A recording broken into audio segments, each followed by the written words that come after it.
आज मला बोलताना खूप आनंद होतोय की आपल्या साक्री तालुक्यातील धोंगडे दिगर या आश्रमशाळेतील मुलींनी विभागीय स्तरावर जाऊन ज्या पद्धतीने त्यांनी खेळ दाखवला आणि खेळ दाखवून ते चॅम्पियन बनून परत आपल्या शाळेवर आले, तर मला याचा खूप आनंद होतोय। तर मी पुढील जे राज्यस्तरीय मॅचेस होणारे आहेत आपल्या अमरावती येथे, तर मी आपल्या धोंगडे दिगर आश्रमशाळेतील आमचे क्रीडा शिक्षक असतील, बदाने सर असतील, आमचे चौरे सर असतील, आमच्या मॅडम असतील, यांचा खूप मोठा योगदान आहे आपल्या या विद्यार्थ्यांना जे ते मार्गदर्शन करतायत खेळाविषयी।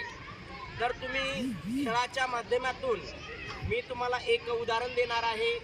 आडगावचा एक मुलगा आहे, ब्रह्मा स्पोर्ट्स क्लब आडगावचा, आकाश शिंदे म्हणून एक ओळख आहे कबड्डीची। त्याने शिक्षण जरी त्याचं खूप कमी असेल, परंतु त्यांनी कबड्डीच्या खेळामधून तो महाराष्ट्र टीमचा आता सध्या कबड्डी टीमचा कॅप्टन आहे आणि भारताच्या कबड्डी टीमचा तो एक सदस्य आहे आणि पुणेरी पलटण टीममध्ये तो सुद्धा एक खेळाडू म्हणून होता आणि आता सध्या तो बेंगळुरू बुल्स या टीममध्ये तो कार्यरत आहे आणि त्याला नाशिक जिल्ह्यामध्ये क्रीडा अधिकारी म्हणून त्याची नियुक्ती केलेली आहे।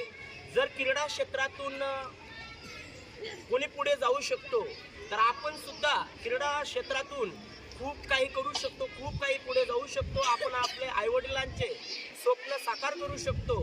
त्यासाठी मी आपल्या या धोंगडे दिगर आश्रमशाळेतील अंडर-17 विभागस्तरावर जे चॅम्पियन बनून आलेले आहेत, सर्वच विद्यार्थ्यांना आणि त्यांचे क्रीडा शिक्षक बदाने सर असतील, त्यांचा पूर्ण टीचर ग्रुप, चौरे सर असतील, मॅडम असतील, सर्वांचं मी मनापासून आभार व्यक्त करेन की खरोखर आपण आपल्या या मुलींना, आपल्या या विद्यार्थ्यांना चांगल्या पद्धतीने तुम्ही खेळाचं मार्गदर्शन केलं आणि आज त्यांनी विभागीय स्तरावर जाऊन जळगाव या ठिकाणी चॅम्पियन होण्याचा मान सन्मान आपल्या नावी केलेला आहे आणि धोंगड्या दिगर आश्रमशाळेचंच नाव नव्हे तर पूर्ण साक्री तालुक्याचं नाव त्यांनी उज्ज्वल केलेलं आहे।